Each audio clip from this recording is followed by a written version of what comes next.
పితా పుత్ర పవిత్రాత్మ నామమున ఆమెన్.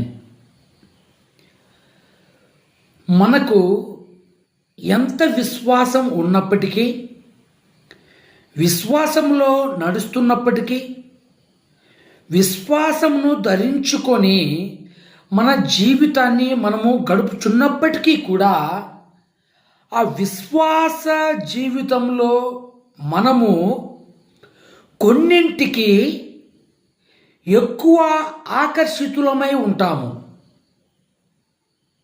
అది నీవు సంపాదించేటటువంటి ఆ భూమి కావచ్చు, వస్తువులు కావచ్చు, కట్టుకున్నటువంటి ఇల్లు కావచ్చు, ఇంకా వేరేవి ఏవైనా వాటిపై మనము ఎక్కువ వ్యామోహమును కనపరుస్తూ ఉంటాము.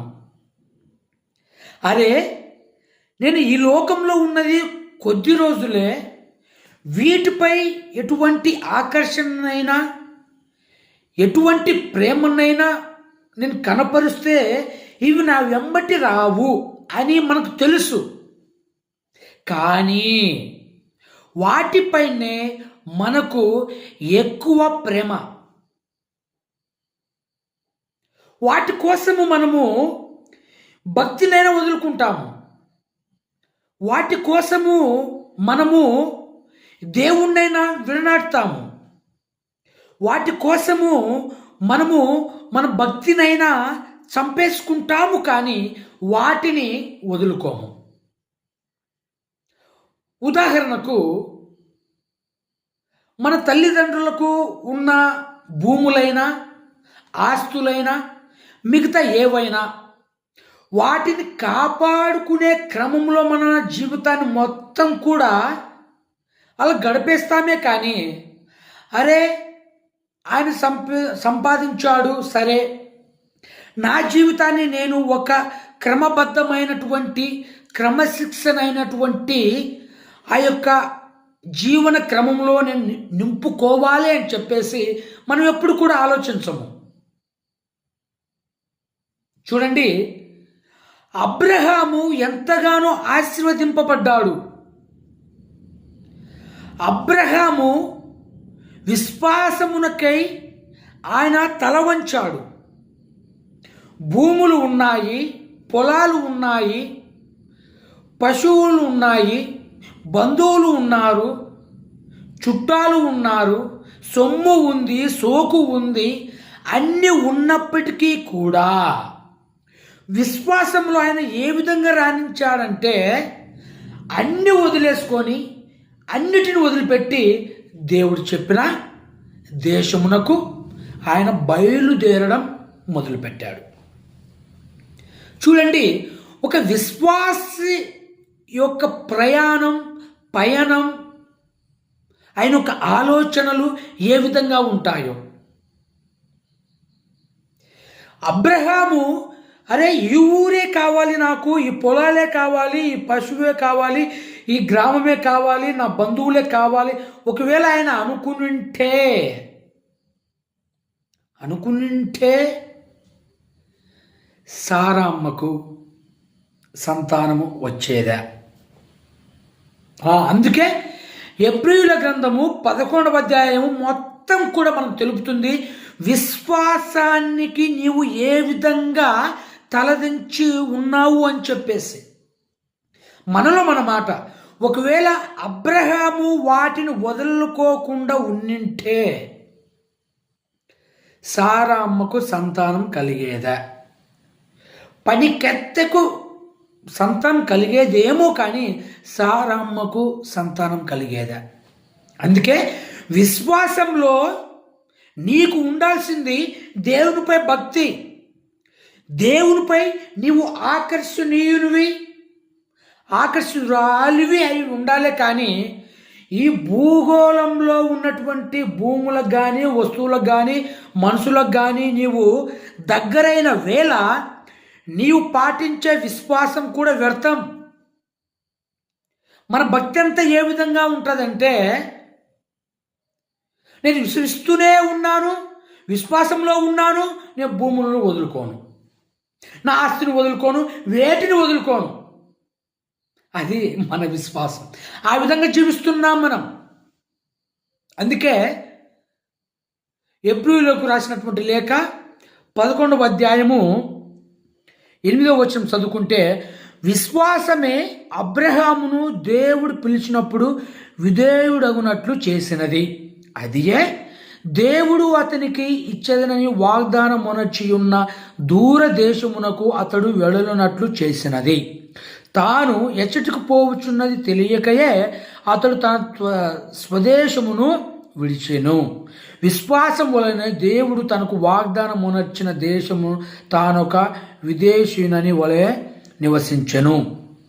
చూడండి, విశ్వాసము ఏ విధంగా అబ్రహాము గారి యొక్క జీవితంలో పనిచేస్తుందో, ఏ విధంగా నిర్మింపబడుతుందో, ఏ విధంగా ఎదుగుదలకు దారిని ఏర్పరుస్తుందో.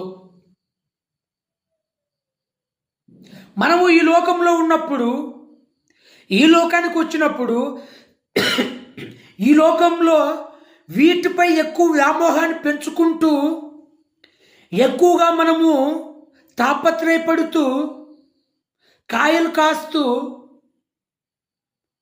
మనము ఈ లోకాన్ని విడిచిపోయినప్పుడు ఏమీ తీసుకెళ్ళము. కానీ మన విశ్వాసము దేవునిపై కన్నా వీటిపై ఎక్కువ కనపరుస్తుంటాము. దేవుని యొక్క అనుగ్రహముల కన్నా వీటిపై ఎక్కువగా కనపరుస్తూ ఉంటాము. అందుకే ఈ యొక్క అధ్యాయం నుంచి మనం ఏం నేర్చుకోవాలి అంటే, దేవుడి నుంచి దూరం అయిపోవాలి. ఇంకా మనం ఏం నేర్చుకోవాలంటే, బైబిల్ చదువుకోకుండా ఉండాలి. ఇంకా మనం ఏం నేర్చుకోవాలంటే, మన తాతలు ముత్తాతలు మన తల్లిదండ్రులు కష్టపడు ఇంకొకటి చేసి మనకు నియమించినటువంటి ఆ భూములను, ఆ ధనమును, వాటిని వీటిని చూసుకుంటూ గడిపేద్దామంతే. అంతేగాని విశ్వాస నావికలో, విశ్వాస మార్గంలో, విశ్వాస గృహంలో మనం నివసించవద్దు. తప్పండి. ఎవరు కూడా విశ్వాసంలో ఉండమాకండి. విశ్వాసాన్ని నీవు పాటించకు. విశ్వాసాన్ని పాటించక ఈ భూములమ్మటి మిగతా వాటి అన్నిటిపై నువ్వు వ్యామోహాన్ని పెంచుకొని నువ్వు జీవించు. చూడండి, మనకు ఏం తెలుపుతుంది ఈ అధ్యాయం అంటే, ప్రియ బిడ్డ, ప్రియ స్నేహితుడా, విశ్వాసం నీకు ఎంతగా ఉంటే అంతగా నీ యొక్క ధనముపై అయితేనేమి, భూములపై అయితేనేమి, మిగతా వేటిపైన కూడా నీవు అంత ఆకర్షంగా ఉండకూడదు అని చెప్పేసి ఈ గ్రంథం చెబుతుంది. అధ్యాయం మొత్తం కూడా అదే చెప్తుందండి. ఇంకా యాకోబు అయినా, ఆయన కుమారులైనా, ఈసాకు గారైనా, ఎవరైనా సరే వారు వ్యామోహాన్ని ఈ యొక్క భూములపై వాటిపై ఉంచుకోలేదండి. అందుకే మనం చదువుతాము, ఇస్సాకు గారి యొక్క ప్రాంగణంలో ఎవరో వచ్చి బావులు త్రవ్వుతూ ఉంటే ఇస్సాకు గారు ఏమీ అనరు.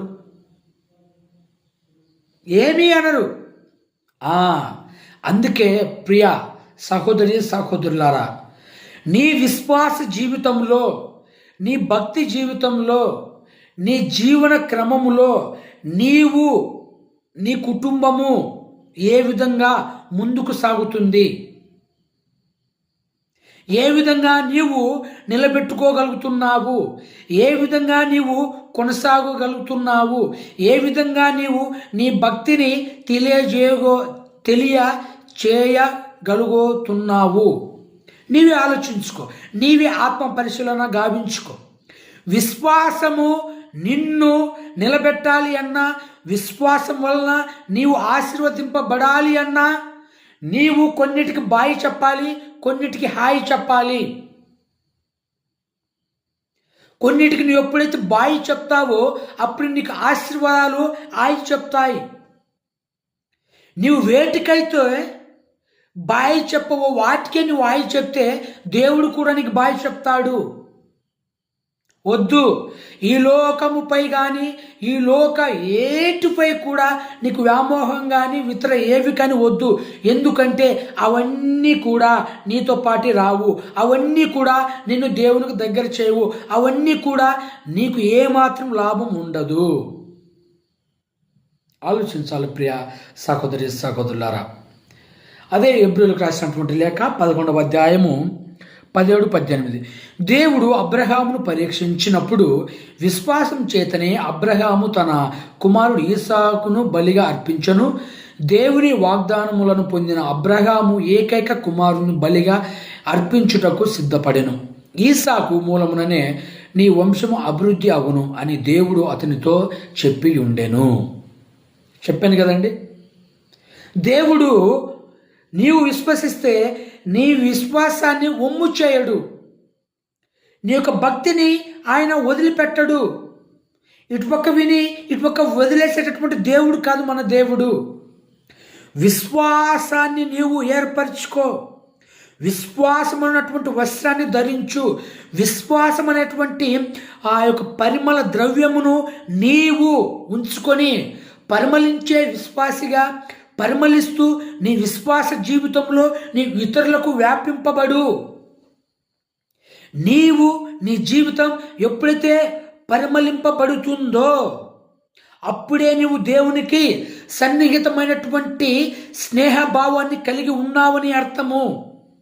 అవన్నీ లేక నీవు ఎంత భక్తి కనపరిచినా, నీవెన్ని నోములు నోచినా, నువ్వెన్ని పుణ్యక్షేత్రాలకు వెళ్ళినా, నువ్వు ఎంతసేపు ప్రార్థన చేసుకున్నా, నువ్వు ఎన్నిసార్లు రోజుకు 10 సార్లు నువ్వు ఆ దీవబలి పూజలో పాల్గొన్నా ఎటువంటి లాభము లేదు.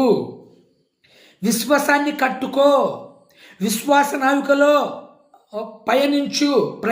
ఆ దీవబలి పూజలో పాల్గొన్నా ఎటువంటి లాభము లేదు. విశ్వాసాన్ని కట్టుకో, విశ్వాస నావికలో ప్రయాణించు. అప్పుడే నీవు రాణించగలవు. అప్పుడే నీవు కూడా అబ్రహాము, ఈసాకు, యాకోబు వలె అభివృద్ధి చెందగలవు, అభివృద్ధి చేయబడగలవు. ఇవన్నీ లేకుండా నువ్వెన్ని కీర్తన పాడినా కీర్తన అన్నీ కూడా సున్నా. అందుకే నీ భక్తిలో నీవు సక్రమమైనటువంటి క్రమశిక్షణ భావంతో నీవు నీ విశ్వాసాన్ని కట్టుకో. అలా కట్టుకోలేనటువంటి జీవితంలో నీవు భక్తిని ఎంత కనపరిచినా వేస్ట్, వృధానే. అందుకే విశ్వాసం నీకు మొదటి కోవకు చెందినయై మొదటిగా నీలో ఉంటూ మొదటిగా నిన్ను పలకరిస్తూ మొదటిగా నిన్ను ఆహ్వానిస్తూ ఉండాలి విశ్వాసం. ఆ విశ్వాసం లేకపోతే వేస్ట్. కావున ప్రియ సహోదరి సహోదరులారా, మన అందరం కూడా అబ్రహాము, ఈసాకు, యాకోబుల గురించి విశ్వాసములో వాళ్ళు ఎదిగినటువంటి ఆ యొక్క జీవన క్రమమును మనం ఎంత చెప్పినా తక్కువే. నేను ఏదో 10 నుంచి 15 నిమిషాలు చెప్పినా వారి యొక్క విశ్వాసాన్ని గంటలు చెప్పచ్చు, ఎంతెంతో రాయొచ్చు.